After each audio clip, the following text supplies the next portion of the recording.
It's then you had the very aggressive one that was willing to kill. No joke. He would be willing to kill anybody in defense of himself, his own person, as well as me. There have been a few very tenuous moments in which Panther, I literally had to call him off. I've had to pull him off. What did we call him? What was the first names we called him? The first name that we called Panther was Prison Bob.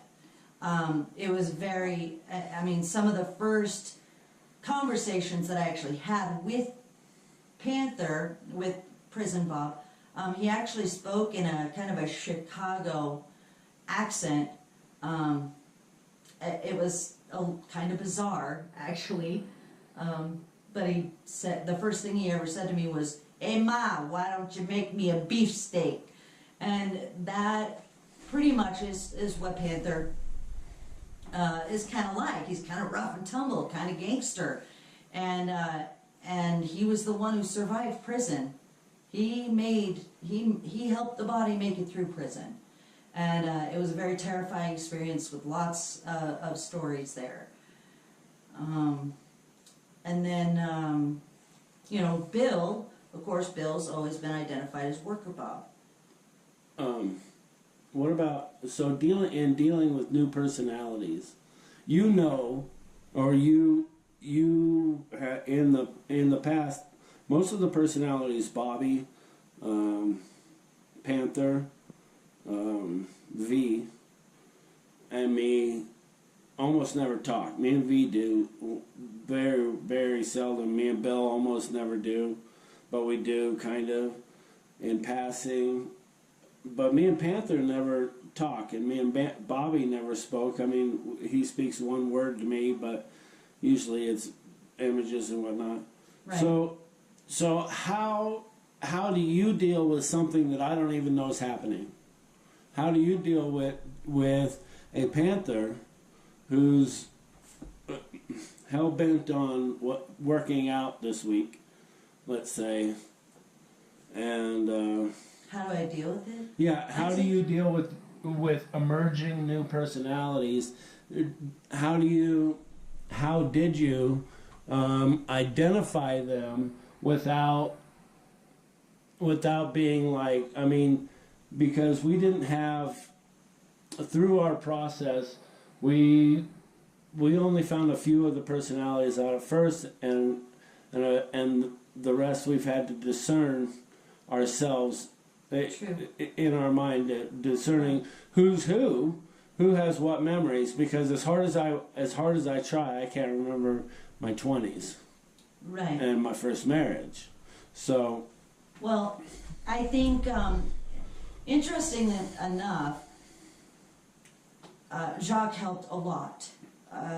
When Jacques came back through 2 years ago and was able to speak a little better, and when Jacques emerged, there was a lot of like unsettled feelings because Jacques caused so much contention for quite a few years, somewhere between 2010 and 2012.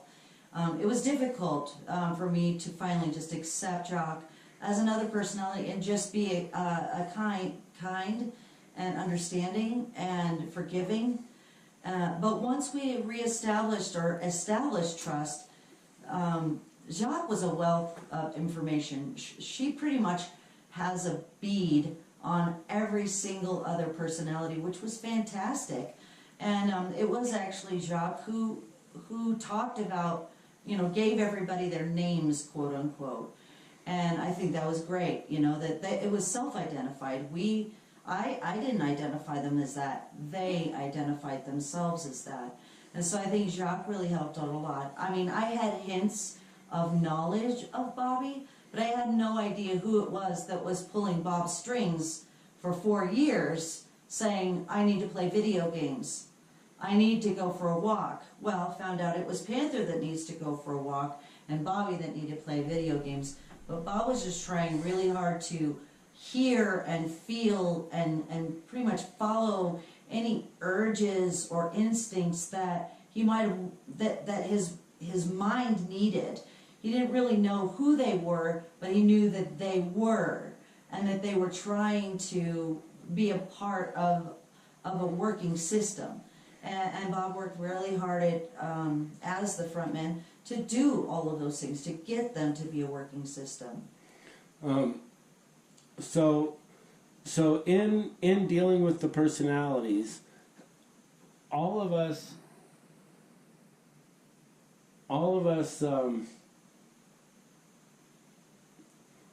yeah, do that.